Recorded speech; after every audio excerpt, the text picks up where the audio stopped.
Welcome to my studio. I'm James Horan. I'm a sculptor.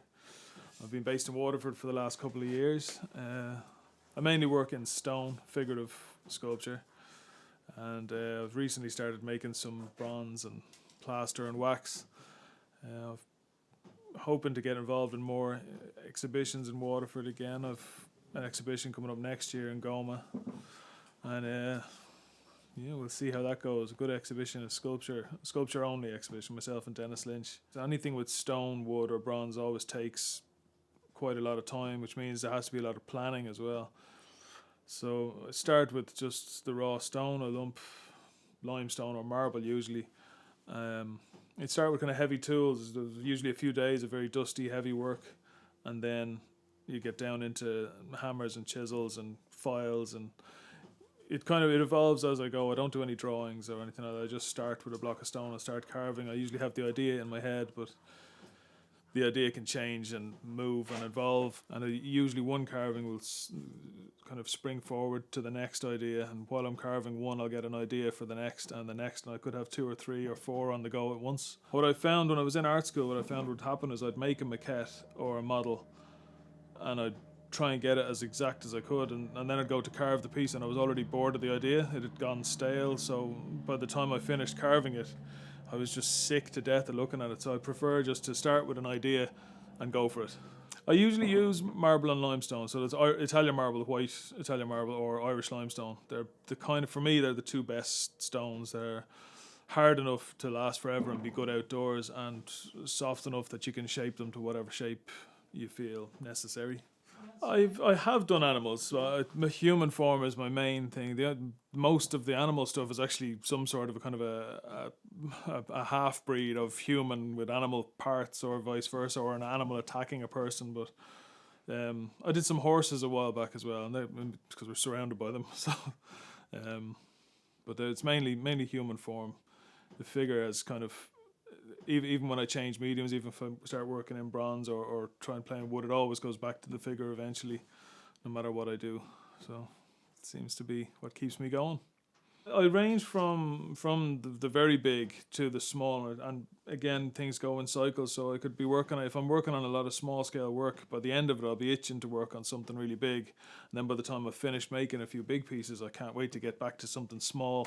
So sometimes it depends on what type of stone I have lying around. If I have little blocks of stone, I might get an idea just looking at one of them, or other times I'll have a big lump of stone around and I'll want to, it's a different energy as well.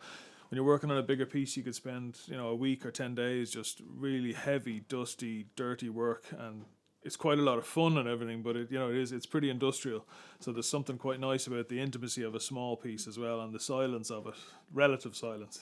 It's still loud, but it's there's a nice kind of, it's nice to be able to lift and move a sculpture instead of having to kind of build platforms around it and all of that. So at times you can get focused on something. I suppose it's kind of like trying to get it right, whatever right is, and you're trying to get something the way you want it. So I might focus on hands for quite a long time, and then I'll look at a piece and think, oh, well, I didn't do the face as well as I wanted to. So you might find myself concentrating on the face of the next couple of pieces a lot more. So that comes in cycles as well, and I go to a life drawing group every now and again, so that changes as well. You might see something, a detail of the figure, or a detail of something that really catches your attention, or a shape that forms a nice composition. It could be one of the 1 or 2 minute poses at the start of the kind of session. You're thinking, God, hold that for the night, but they can't stand on their toes for a whole night. So it's whatever works for composition is the main element. Whatever I can. It's a composition and a balance of forms, as opposed to just a figure. You're trying to make the figure into a balanced composition. So that's why I distort proportion so much as well. It's just the real reality and proportion is not.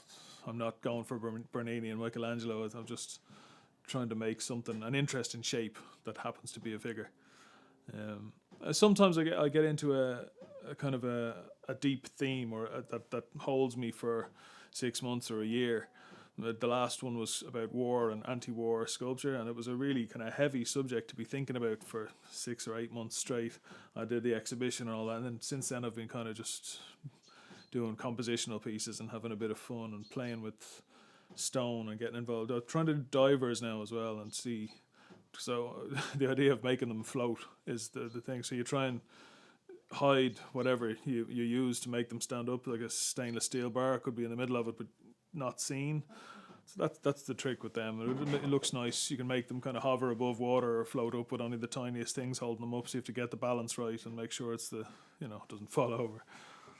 It has been nice to see people come out here as part of Imagine Arts Festival Waterford to become part of the local festivals and the local art scene, and have contact with other arts people. Even though we're all in our own studios, it's nice to know we're part of something bigger.